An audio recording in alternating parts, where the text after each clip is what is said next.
سلام دوستان عزیز، اگه موتور شما هم عین موتور من بوقش کار نمیکنه و باتریش خوابیده، حتما این ویدیو رو تا آخر تماشا کنید. در مرحله اول قاب بغل موتورتون رو باز میکنید و به کمک پیشگوشتی مثبت منفی اتصال باتریتون رو باز میکنید.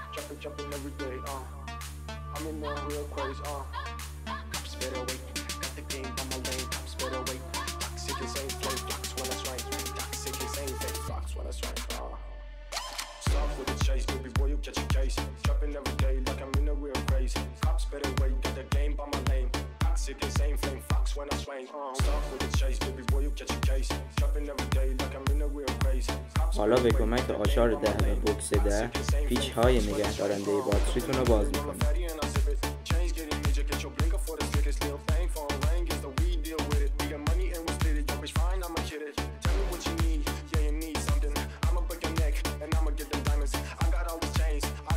حالا درب باتریتون رو باز میکنید و این درپوش‌هاش هم دونه دونه در میارید. حالا شما به کمک سرنگ به هر درپوش‌ها 2 تا سرنگ پر آب باتری میریزید. اگه آب باتری دم دست نداشتید میتونید به جای اون از آب نمک استفاده کنید.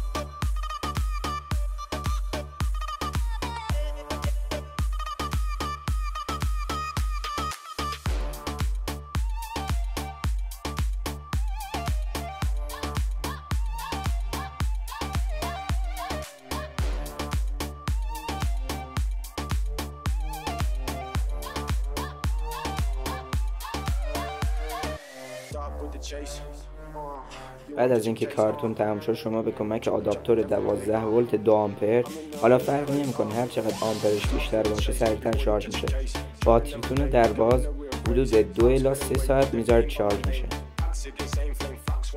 حالا بعد 3 ساعت شما میاید و این درپوش‌هاش رو میزنید سر جاش و باز هم میذارید 3 ساعت شارژ میشه.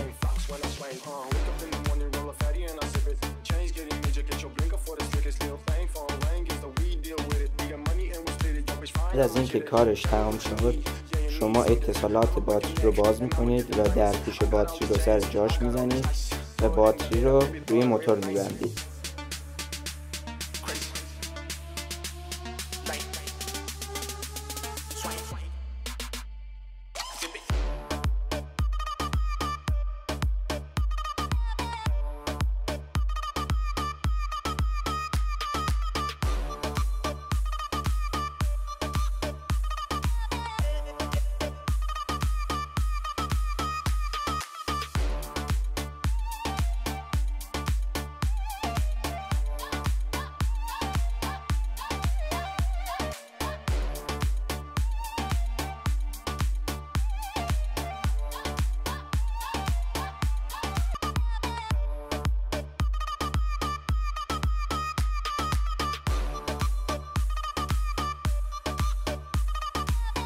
بعد از اینکه باتری رو روی موتور بستید، کمی گریس روی مثبت و منفی باتریتون میزنید که بعداً خواستید بازش کنید راحت تر باز شه.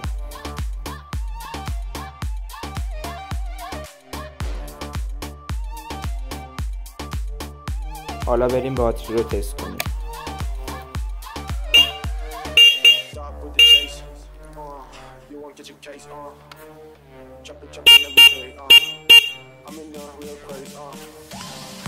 ممنونم که ویدیو رو تا آخر تماشا کردید. لایک و سابسکرایب یادتون نره. تا ویدیوهای بعد، بدرود.